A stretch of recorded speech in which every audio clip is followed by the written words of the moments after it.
Bismillahirrahmanirrahim. Assalamualaikum warahmatullahi wabarakatuh. Alhamdulillah pada hari ini. Assalamualaikum. Waalaikumsalam. Jadi forum kita itu adalah forum silaturahmi antar kita. Ada yang dari NTB, maupun dari Cikarang, ya, Parahit dari dari mana Pak? Dari Bekasi, ya, Pak Sayogo dari Bekasi, Pak Yunus dari Cibubur. Ya, alhamdulillah. Ada yang dari Bogor, Jaki dari Bogor, alhamdulillah. Nah, ini hari kita bicara tentang apoteker, tentang obat. Tapi lebih khusus obat darah tinggi. Karena ada kecenderungan kalau kita itu kadang nggak kenali, kadang lupa. Ya, seperti saya itu lupa, benar-benar lupa. Ya, tiba-tiba kena stroke. Nah, ini juga akibat daripada darah. Nah, ini mungkin Ina Mutmainah ini bisa memberikan informasi pada kita berkaitan dengan itu. Ya, jadi sekarang lebih kepada yang punya anak potensi bisa disampaikan kepada yang lain tentang ilmunya itu, mari kita kasih kesempatan. Ya, dan saya juga lagi minta Pak Supandi anaknya itu ahli TI, ahli IT. Ya, saya juga minta sama Pak Rahid, kalau kapan-kapan itu Ogi itu bisa dikasih waktu, Pak Rahid. Iya, siap Pak. Untuk bisa memberikan konfirmasinya kepada saudara-saudara kita yang lain. Ya, karena Pak Supandi juga saya minta pada tanggal 5 Juli. Ya, dia anaknya udah jadi kepala jurusan di Bandung. Khusus IT. Ya, jadi bagus sekali ya. Nah, saya minta juga teman-teman yang puter-puternya udah bisa potensi untuk disampaikan, bahkan di produknya bisa dijual. Produk itu bukan berarti barang, tapi ada ilmunya juga bisa kita sampaikan kepada yang lain, itu akan lebih baik. Jadi saya lihat yang udah baru saya sama sama Ibu Lin, ya. Tapi mudah-mudahan nanti Pak Rahid, Pak Supandi, dan yang lainnya bisa memberikan kontribusi. Jadi ilmu yang ada di anak-anak kita juga kita berikan kepada yang lain. Nah, informasi, ya, memang anak kami itu 2 dokter, tapi suaminya juga dokter. Nah, yang kelima ini adalah apoteker. Yang kedua, Fitri Rohmaniyah, itu lebih kepada gizi. Ya. Jadi pengetahuan gizinya mungkin akan menghuni, ya. Kalau sebenarnya kalau disatukan bisa jadi rumah sakit. Ya. Tapi kami belum siap masalah pendanaannya, ya. Tapi mudah-mudahan pada kesempatan yang akan datang kita kembangkan ke arah. Pekan depan insya Allah Pak Eswa dari Astra yang akan memberikan mengenai Polman, pendidikan Polman Astra. Mudah-mudahan mulai bulan depan. Ya. Oke, untuk selanjutnya saya serahkan sama Ibu Ina Mutmainah. Bismillahirrahmanirrahim. Assalamualaikum warahmatullahi wabarakatuh. Dari Bapak Kosasi, selaku Bapak sendiri yang sudah memberikan kesempatan. Mohon maaf tadi ada kesalahan teknis. Kali ini saya akan menjelaskan atau sharing terkait obat antihipertensi. Untuk pendahuluannya ya, yang pertama, hipertensi itu merupakan penyakit silent killer, yaitu penyakit yang membunuh secara perlahan-lahan, di mana hampir semua pasien yang mengalami penyakit hipertensi itu tidak menimbulkan gejala, karena gejala itu akan muncul apabila pasien sudah mengalami hipertensinya itu dalam jangka waktu yang lama dan ketika tensinya itu yang tiba-tiba langsung tinggi, itu gejalanya baru akan terasa. Kemudian kalau misalnya pasien mengalami tekanan darah tinggi yang cukup lama, itu juga akan menyebabkan kerusakan organ utama. Contohnya jantung, ngaruhnya terus ke ginjal, terus bisa ke otak, sampai bisa ke mata juga, kayak gitu. Next-nya, sebentar. Oke, untuk hipertensi sendiri itu kan pengertiannya adalah tekanan darah yang tinggi, yaitu di mana kondisinya terjadi tekanan sistolnya itu lebih dari 140 dan diastolnya itu lebih dari 90 pada 2 kali pengukuran dalam rentang 5 menit kayak gitu. Jadi nggak cukup sekali, misalnya sekali kita ngukur di atas 140, dicoba lagi nanti setelah 5 menit.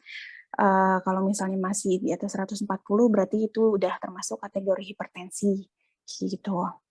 Dan itu pengukurannya juga dalam kondisi yang istirahat, maksudnya tenang gitu kondisinya gitu, nggak lagi capek atau gimana. Kemudian hipertensi ini dia termasuk ke dalam penyakit degeneratif, yaitu di mana suatu kondisi kesehatan yang organ atau jaringannya itu dia sudah mengalami penurunan dan itu akan seiring waktu terus turun kayak gitu untuk penyakit degeneratif itu. Kemudian next-nya hipertensi itu dibagi menjadi 2, yaitu ada hipertensi primer dan hipertensi sekunder.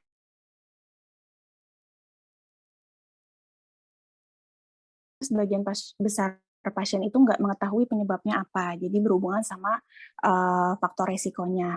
Untuk faktor resikonya itu bisa jadi karena keturunan, kemudian jenis kelamin, usia, asupan makanan, berat badan, dan gaya hidup, kayak gitu.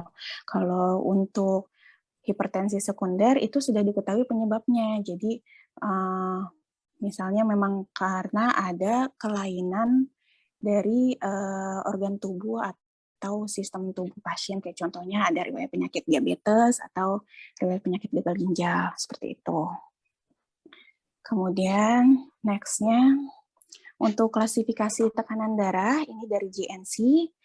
Ini ada 4 kategori ya untuk normal, prahipertensi, hipertensi stage 1, dan stage 2. Kalau untuk normal itu dia di bawah 120 untuk sistol dan diastolnya di bawah 80. Jadi 120/80 itu normal. Kalau untuk prahipertensi itu dia di dalam rentang 120/139 untuk sistolnya, dan bawahnya itu atau diastolnya 80/89.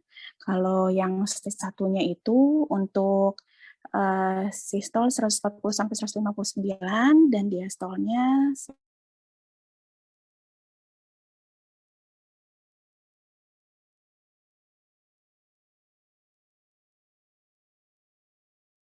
kemudian next. Next. Jadi ini merupakan faktor resiko hipertensi ya. Jadi ini ada 2 faktor yang tidak bisa diubah dan dapat diubah. Contohnya kayak umur. Untuk yang tidak bisa diubah ya, faktor resiko yang tidak dapat diubah itu ada umur, jenis kelamin, dan genetik. Kalau misalnya umur itu rata-rata hipertensi itu diderita sama usia 30 tahun ke atas, kayak gitu. Untuk pasien 30 tahun ke atas itu udah ada yang mengalami hipertensi. Dan kemudian untuk jenis kelamin ini untuk jenis kelamin laki-laki itu resikonya lebih tinggi daripada wanita. Karena apa? Karena terkait sama hormonal.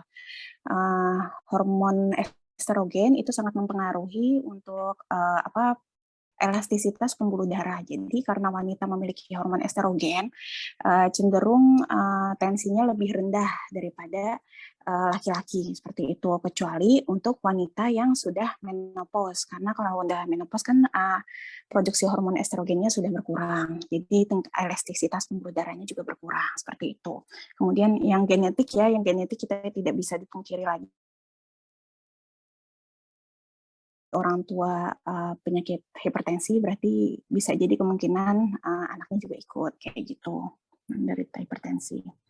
Dan untuk faktor resiko yang dapat diubah, ini bisa dilihat ada contohnya merokok, habis itu konsumsi garam yang berlebih, berat badan berlebih atau kegemukan, diet rendah serat, kurang aktivitas fisik, konsumsi alkohol, dislipidemia yang kemarin juga dijelaskan sama teteh saya ya Teh Indi, kemudian ada juga stres, itu juga sangat mempengaruhi sama tekanan darah kita kayak gitu. Kemudian next-nya, next. Selanjutnya, untuk tujuan terapi hipertensi, ini tujuan terapi hipertensi, ya. Jadi harapan kita dengan obat anti hipertensi ini, kita mengharapkan menurunnya angka morbiditas sama mortalitas kardiovaskuler. Maaf. Untuk angka morbiditas maksudnya adalah angka kejadian penyakit. Jadi kan ujung-ujungnya kalau hipertensi itu kalau misalnya tidak diobati bisa jadi ke jantung larinya. Jadi kita menurunkan angka morbiditas itu dan mortalitas atau kematian karena penyakit jantung. Kemudian yang kedua, kita mencegah terjadinya kerusakan organ, contohnya kayak ke ginjal atau lari ke jantung atau bisa ke mata juga kayak gitu. Kemudian targetnya yaitu untuk hipertensi kita coba untuk tekanan darahnya itu di bawah 140/90. Ya, kemudian next-nya, selanjutnya ini ada algoritma untuk hipertensi. Jadi untuk pasien hipertensi dewasa atau di atas 18 tahun ini, yang pertama kita lakukan untuk pasien hipertensi itu pasti modifikasi gaya hidup dulu. Jadi pola hidup sehat dulu yang dilakukan, kemudian kita membuat goal untuk tekanan darah yang dilihat dari usia, penyakit diabetes, dan CKD. CKD itu adalah chronic kidney disease atau penyakit gagal ginjal kronis kayak gitu, penyakit ginjal kronis. Jadi kita bedakan berdasarkan kategori itu. Ini ada 2 kategori dulu, yang penyakit diabetes dan penyakit ginjalnya. Ini dibedakan jadi 2 kategori usia. Untuk usia di atas 60 tahun itu targetnya di bawah 150/90, untuk usia di bawah 60 tahun itu di bawah 140/90 untuk target tekanan darahnya. Dan kemudian untuk kategori apabila ada riwayat penyakit diabetes atau gagal ginjal, ini dibagi 2 juga. Jadi misalnya ada pasien yang menderita penyakit diabetes tapi dia tidak menderita penyakit ginjal, ini tekanan darahnya targetnya di bawah 140/90. Dan untuk pasien yang memiliki gagal ginjal dengan atau tanpa diabetes, tekanan darahnya juga di bawah 140/90. Namun untuk pasien tersebut itu dia tidak dipengaruhi sama ras. Jadi untuk semua ras itu obatnya sama, yaitu kategori atau golongan ACE inhibitor atau angiotensin reseptor blocker. Nanti akan saya jelaskan untuk obatnya lebih lanjut. Dan untuk pasien yang memiliki diabetes tadi dan kategori usia yang di atas 60 dan di bawah 60 itu dia dibagi lagi untuk 2 ras, populasi kulit hitam sama non kulit hitam. Untuk populasi non kulit hitam itu first line-nya atau terapi utamanya itu pakai diuretik, thiazid atau bisa ACE inhibitor atau angiotensin receptor blocker atau kalsium channel blocker. Nah, ini bisa diberikan tunggal atau kombinasi obat. Nah, untuk populasi yang kulit hitam itu pakai diuretik thiazid, kemudian kalsium channel blocker itu bisa tunggal atau kombinasi juga. Seperti itu. Kemudian ini ada ini ya untuk strategi terapi pemilihan obat strategi terapi untuk pemilihan obat hipertensi ini. Jadi diawali dari identifikasi atau asesmen. Jadi meliputi identifikasi faktor resikonya, kemudian komorbid atau penyakit bawaan, terus ada atau tidaknya kerusakan organ, itu penting untuk memilih terapi obat hipertensi. Nah, jadi ini ada tiga strategi untuk melakukan pemilihan terapi obat hipertensi. Yang pertama itu kita kasih obat pertama, memaksimalkan obat yang pertama sebelum menambah terapi kedua. Terapi kedua itu yang dimaksud adalah kombinasi obat. Jadi kan ada orang yang minum obat hipertensi itu kayak gitu. Nah, itu berarti kalau udah kombinasi karena dia nggak berefek untuk obat utamanya aja kayak gitu. Jadi harus dikombinasi. Terus strategi yang kedua yaitu tambahin obat kombinasinya sebelum mencapai dosis maksimum yang pertama. Jadi obat yang pertamanya itu bisa ditingkatin dosisnya, tapi sebelum mencapai dosis maksimum kita. Cuman tadi Pak saya mau nanya, mungkin ada yang bisa mengulang lagi gitu. Tadi kan ada untuk ukuran hipertensi untuk yang pernah diabetes atau yang mendiabetes, ukuran hipertensi darahnya itu berapa, 100 per berapa gitu. Oke. Itu yang lupa, saya tadi belum sempat ngambil pulpen, udah hilang deh. Ya, oke, sehat ya Pak ya di Padang ya. Alhamdulillah Pak. Cuaca mungkin Pak di sana Pak, di sini bagus Pak. Iya, bagus ya. Alhamdulillah. Alhamdulillah. Ya. Terima kasih, salam sehat buat semua. Amin. Sangat bahagia dan bangga adik apoteker dan bisa mentransfer ilmu sehingga kami akan menjadi pedoman bagi tes. Terima kasih. Jadi kami harus hati-hati. Jadi kita harus jaga mulut. Terima kasih. Selamat pagi Pak Haji. Sukses selalu. Mungkin ada masukan dari Pak Sarip. Pak Sarip, silakan Pak Sarip. Baik, terima kasih. Terima kasih Pak Kasih. Assalamualaikum warahmatullahi wabarakatuh. Waalaikumsalam. Alhamdulillah kita mendapat pencerahan ya.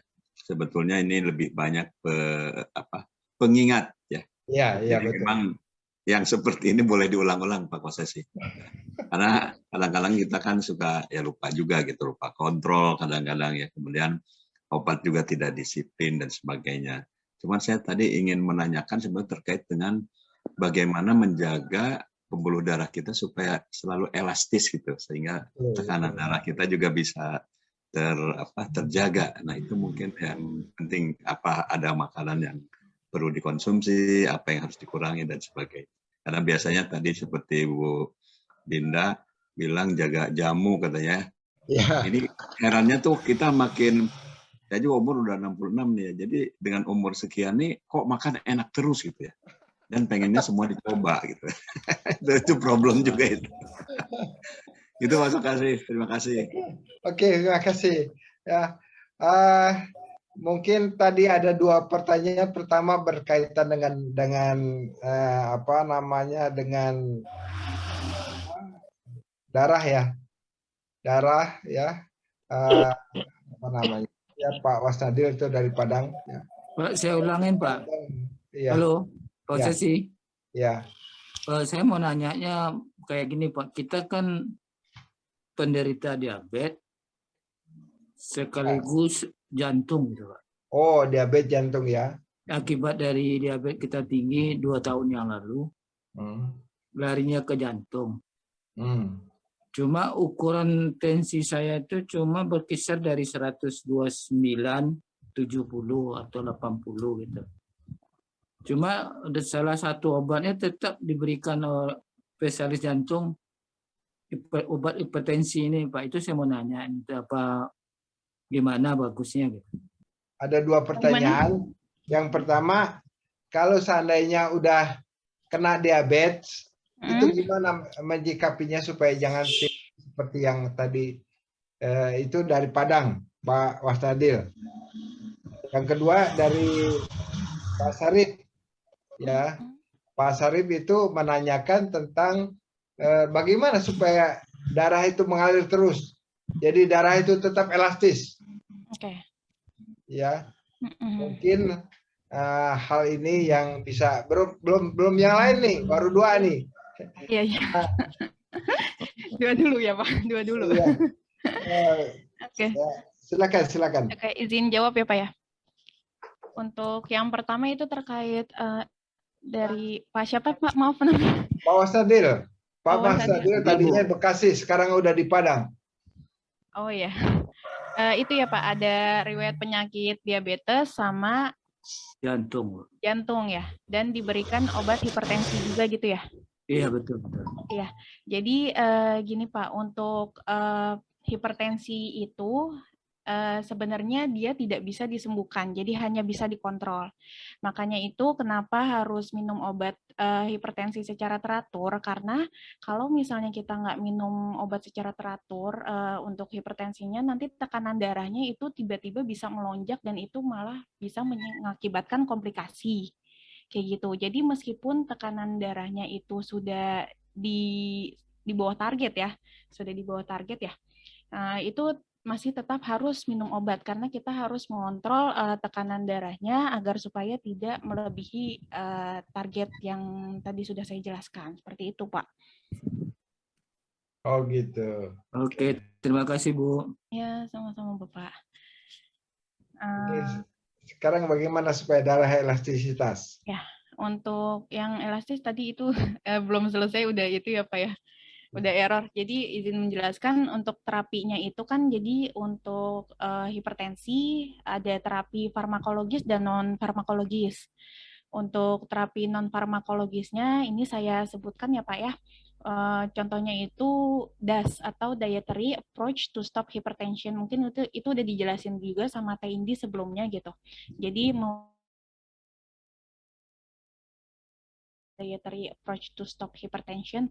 Jadi kita mengkonsumsinya itu gandum yang utuh, kemudian sayur buah, produk susu rendah lemak, kemudian menghindari makanan yang berlemak. Itu juga mempengaruhi gitu sama tekanan darah. Kemudian penurunan berat badan. Jadi harus sesuai sama BMI yang normalnya kita itu berapa. Jadi harus dihitung BMI-nya berapa, itu kita sesuaikan gitu berat badan kita sesuai dengan BMI yang normal. Itu bisa menurunkan tekanan darah 5-20 mm air raksa, mmHg, seperti itu. Kemudian pengurangan asupan sodium atau garam. Jadi itu sangat berpengaruh terhadap tekanan darah. Itu bisa menurunkan tekanan darah 2-8 mm air raksa. Kemudian manajemen stres itu juga termasuk terapi non farmakologi. Jadi untuk pasien-pasien hipertensi itu dihindari stresnya kayak gitu. Jadi jangan sampai banyak pikiran, jangan sampai stres karena itu sangat mempengaruhi tekanan darah kita nantinya. Kayak gitu. Kemudian konsumsi alkohol itu juga sangat mempengaruhi. Jadi kalau bisa dihindari untuk konsumsi alkoholnya. Kemudian untuk ada namanya isometric hand grip training. Jadi itu tuh kayak apa ya, latihan otot gitu, ada pakai tangan kayak gitu. Itu dia juga bisa maksudnya mengurangi tekanan darah kita kayak gitu sampai 2,9 sampai 2,4 mm air raksa. Kemudian aktivitas fisik Pak. Jadi contohnya minimal 30 menit dalam sehari itu kita melakukan aktivitas. Jadi istilahnya banyak gerak gitu. Jangan diem aja. Itu juga dia bisa menurunkan tekanan darah. Tapi jangan terlalu capek juga ya Pak ya. Jadi paling 30 menit per hari aja seperti itu. Kemudian untuk kayak aerobik, contohnya kayak jalan, lari, berenang, itu bisa dilakukan 3-5 kali selama seminggu. selama durasinya itu 40-50 menit. Jadi misalnya jalan setiap hari 40 menit, atau bisa lari, atau bisa berenang, itu juga dia nanti bakal meningkatkan elastisitas pembuluh darah, kayak gitu. Terus sepeda statis itu juga bisa menurunkan tekanan darah kita nanti. Dan untuk refleksi kaki juga bisa untuk menurunkan tekanan darah, seperti itu. Kayak gitu sih Pak, paling. Kalau sepedanya nggak Sepedanya jalan-jalan. sambil jalan-jalan gitu. Iya benar. Itu berapa menit tuh, Bu, kalau sepeda, Bu? Ya, Kalau naik sepeda itu berapa menit? kalau naik sepeda bisa 24 menit Pak, 3 kali per minggu. Oh gitu. Tapi nggak Sekitar perlu setengah saban jam hari ya. ya? Ya? Nggak boleh saban hari ya? Nggak boleh saban hari. Iya Pak, itu nanti malah jadi kelelahan, takutnya Ya, malah jadi kebiasaan stres. kita, Hah? selama ini kita kan kebiasaannya saban hari sepeda, kalau enggak jalan kaki. Yang biasa dilakukan 30 menit pulang pergi gitu, Bu. Oh gitu. 15 Tapi menit berarti dilihat itunya aja sih Pak, maksudnya karena balik kan pulang. ada riwayat diabetes juga ya, jadi dilihat kondisi pasiennya. Kalau misalnya selagi kondisi pasiennya kuat untuk sepedahan setiap hari, ini kan sebenarnya yang saya jelaskan itu minimalnya ya, minimal yang dilakukannya. Kalau misalnya masih kuat untuk setiap hari, nggak apa-apa dilaksanakan dengan asumsi tekanan darahnya tetap terkontrol. Seperti itu. Kalau berkaitan dengan elastisitas darah gimana tuh, Charles? Elastisitas pembuluh darah itu bisa dilakuin dengan olahraga, Pak. Oh, oke. Jadi olahraga itu mempengaruhi sama elastisitas pembuluh darah, dan memang tidak bisa dipungkiri semakin bertambahnya usia itu pembuluh darah kita semakin kaku kayak gitu. Apalagi berkurangnya hormon kayak tadi yang sudah dijelaskan, hormon estrogen itu mempengaruhi gitu untuk elastisitas pembuluh darah. Dan kalau misalnya emang istilahnya udah nggak ada hormon itu, yang kita andalin yaitu paling olahraga, terus diet kayak gitu. Kalau minum omega 3 ada pengaruh nggak ya? Omega 3 bisa untuk membantu sirkulasi darah juga, Pak. Melancarkan sirkulasi darah gitu kan. Apalagi kalau misalnya ada riwayat penyakit lain, contohnya kayak riwayat kolesterol kayak gitu. Ya, itu bisa ngebantu sih Pak untuk omega 3. Pak Yunus, silakan Pak Yunus. Kalau ada komentar Pak Yunus. Oh ya, terima kasih Pak Bos. Ya. Selamat pagi, Ananda Indah. Iya, pagi Pak. Saya ada riwayat gula, tapi sudah sembuh. Nah, kemudian saya konsultasi ke dokter untuk darah tingginya itu diberikan amlodipin amlodipin ya. Nah itu rutin saya minum setiap sore itu. Gimana itu baiknya? Iya. Jadi Bapak ada riwayat gula diabetes ya? Ya, tapi udah lama dan udah dinyatakan sembuh. Udah dinyatakan sembuh dari dokternya? Dari dokternya ya. Saya udah cek beberapa kali dan normal. Oh gitu. Oke. Berarti untuk tensinya gimana Pak? Nah untuk tensinya saya dicek normal. Nah yang saya tanyakan itu apakah saya teruskan untuk minum obat amlodipin itu? Oh iya. Iya, jadi yang sudah saya jelaskan kemarin didiagnosa dokter juga telah didiagnosa hipertensi apa ya? Ada diagnosa hipertensi juga ya? Ada. Ya, oke. Jadi seperti yang saya jelaskan tadi sebelumnya, kalau misalnya hipertensi itu memang tidak bisa disembuhkan, tapi hanya bisa dikontrol. Jadi kita hanya bisa kontrol tekanan darahnya itu dengan apa? Ya meminum obat itu Pak, gitu. Minum obat dan melakukan tadi yang sudah saya sarankan kayak olahraga, diet seperti itu. Itu yang bisa kita lakukan. Tapi kenapa kita harus minum obat terus? Itu kita mencegah terjadinya komplikasi ke depannya, Pak. Kayak gitu. Karena benar-benar tidak bisa dikontrol untuk tekanan darah yang menurut kita lagi fine-fine aja, terus tiba-tiba nanti sedang kondisi sesuatu itu tiba-tiba tinggi kayak gitu. Jadi nggak bisa diprediksi kayak gitu tekanan darahnya itu. Iya. Kayak gitu. Makanya harus konsumsi obat setiap hari tuh alasannya seperti itu. Oh, Oke. Baik, terima kasih. Nah, Baik, Iya, oke. sama-sama. Pak Bejo, silakan Pak Bejo. Pak Bejo, silakan. Mic-nya mati, Pak. Iya, ya, terima kasih Pak Kostasi. Ya, itu kemarin sebenarnya saya sedikit apa ya, kata stroke kecil saya kena. Ya. Ya, nah waktu itu kelihatannya itu setelah makan gorengan yang banyak. Jadi saya nanya itu kalau minyak sama hipertensi ada kaitannya enggak gitu? minyak goreng maksudnya. Ya, Minyak sama hipertensi apa ya? iya, iya. Iya. Jadi Berapa sih? hipertensi itu kan sebenarnya yang tadi saya jelaskan ya Pak ya penyebabnya. Ada hipertensi primer dan sekunder kayak gitu. Kalau misalnya Bapak ada riwayat penyakit stroke berarti dia masuknya ke hipertensi sekunder yang memang dia ada penyebabnya gitu karena ada kelainan lain kayak gitu. Nah, kalau kayak gitu berarti ada riwayat kolesterol juga Pak? Ya, ada. Itu saya minum obat juga kolesterol. Kolesterol juga minum ya? Iya. Dan Jadi dulu pernah itu jantung koroner juga. oh, iya.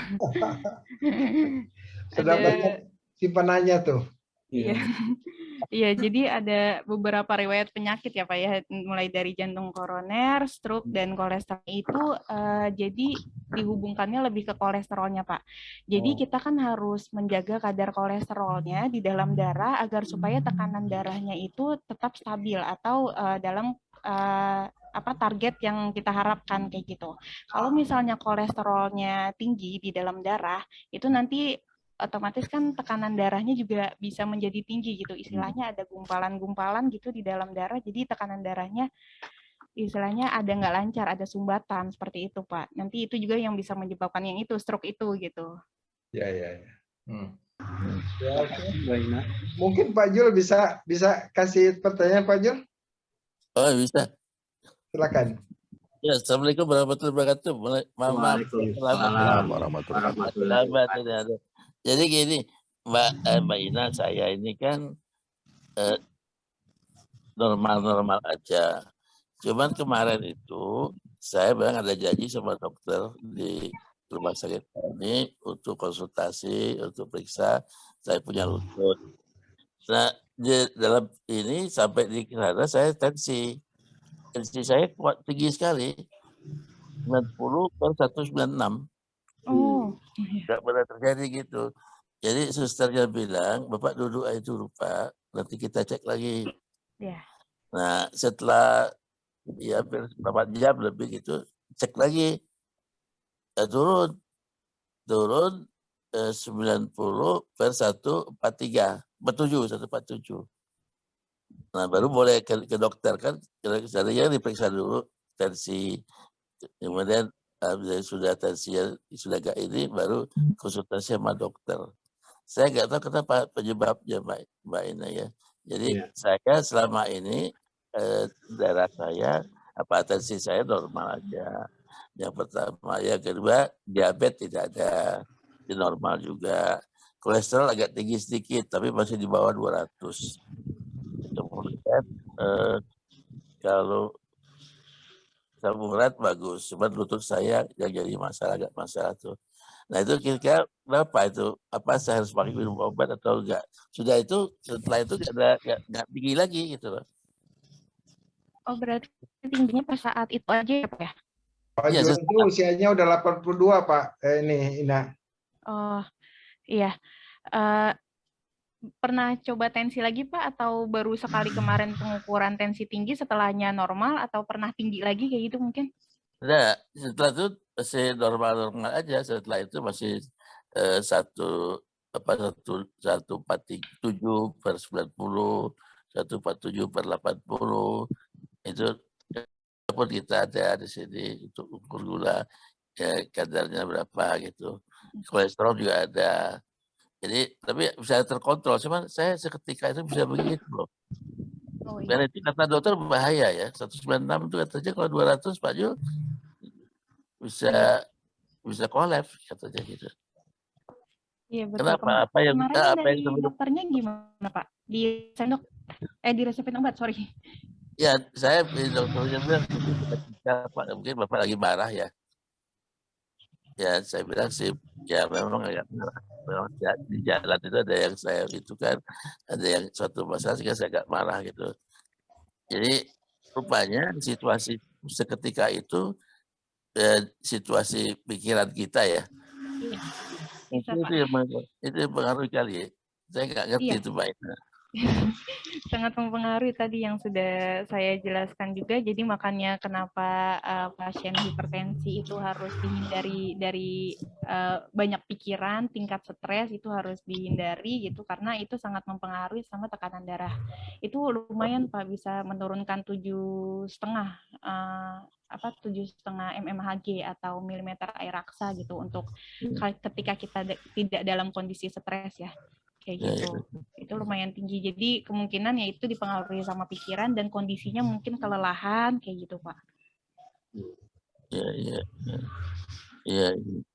Ini yang pertama. Terus yang kedua saya mau tanya lagi Pak Ina. Itu kan Ibu Jul ini kan dia diabetes. Oke, sudah diabetesnya masih tetap minum obat saban hari.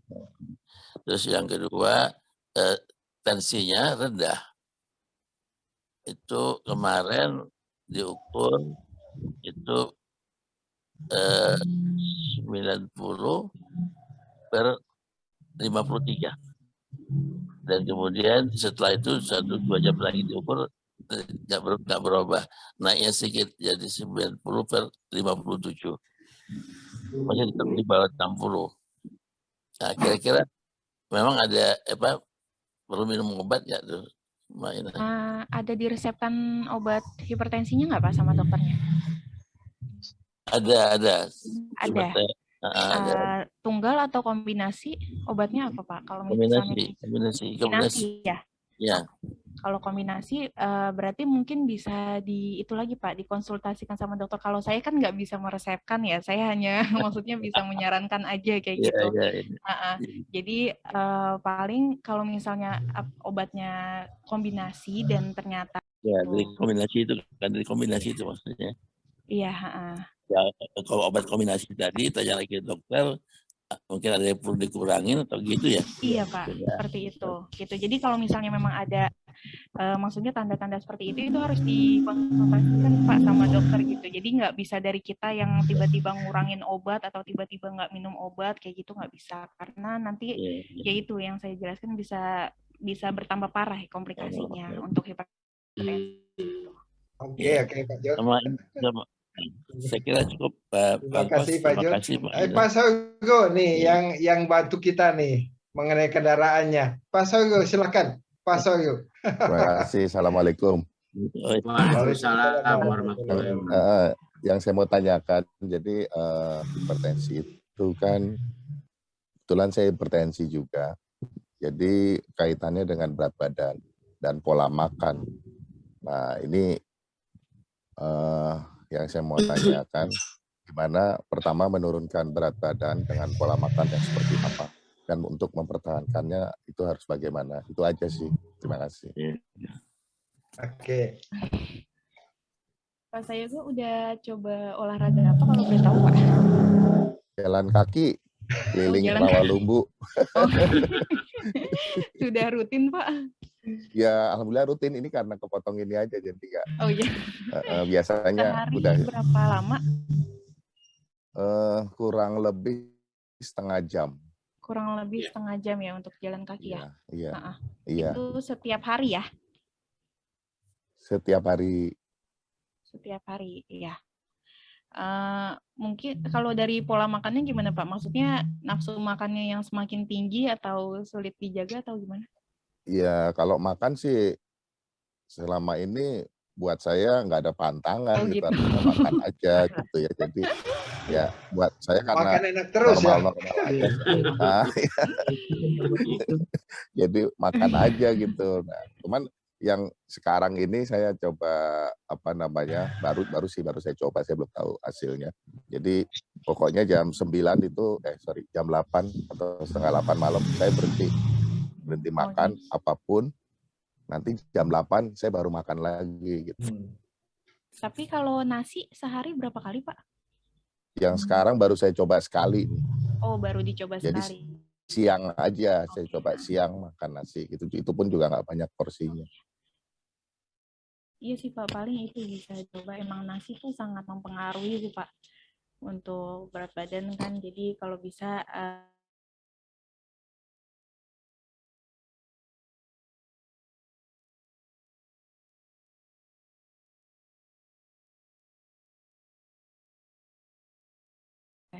sayur, buah, hindarin minyak kayak gitu. Itu ngaruh banget sih Pak. Gitu. Dan untuk olahraganya kan jalannya setengah jam ya. Iya. Jadi kalau ini saya saranin itu minimal 40 sampai 50 menit kalau bisa ditambah. Oh, berarti ditambah ya. Iya, betul. Iya.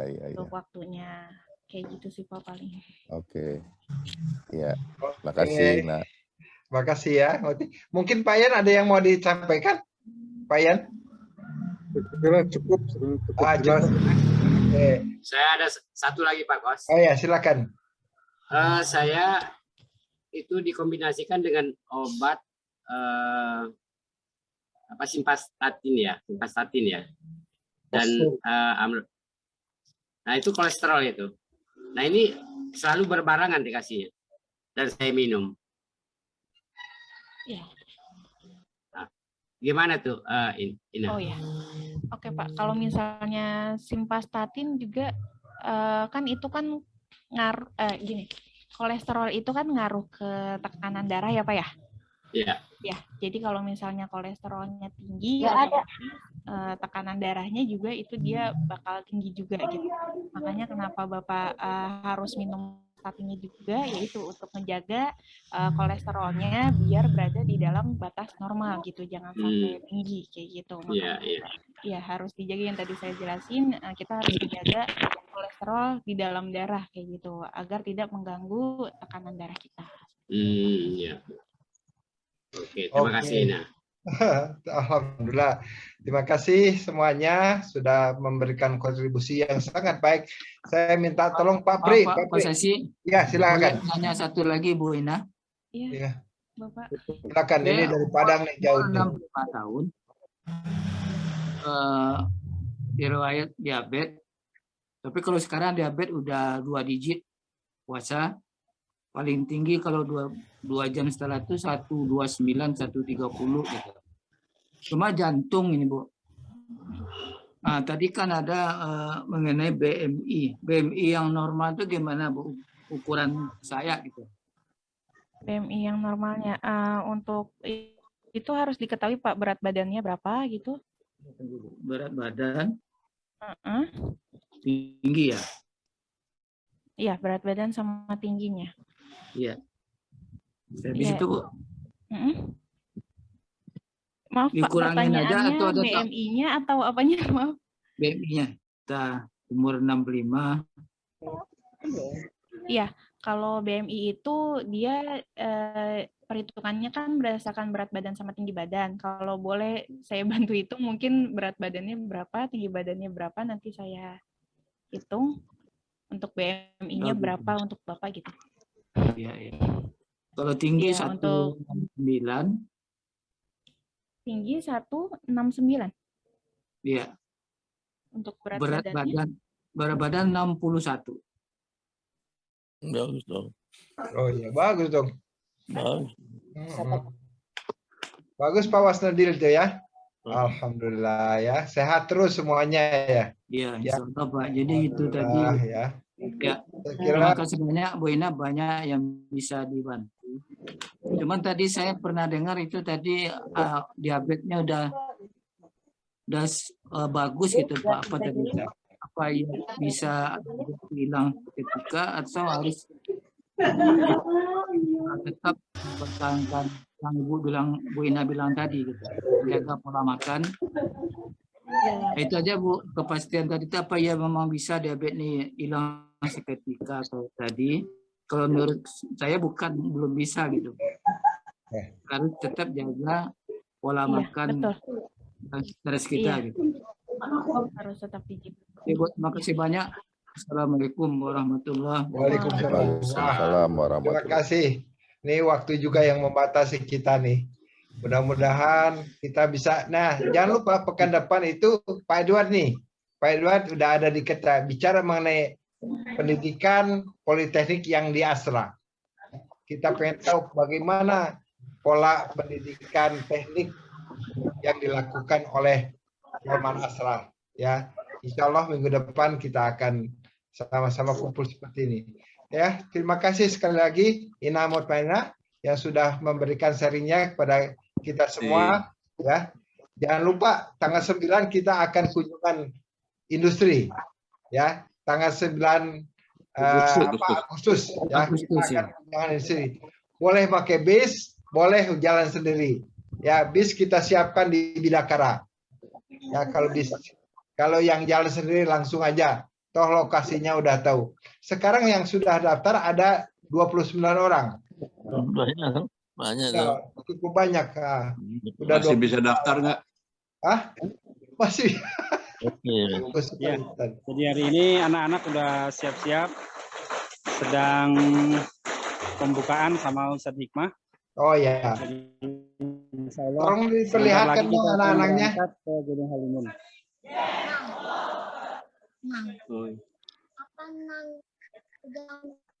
Sedikit. Saya kira itu dulu Pak Haji. Oke. Selamat jalan ya. Hati-hati. Siap, ya. Titip.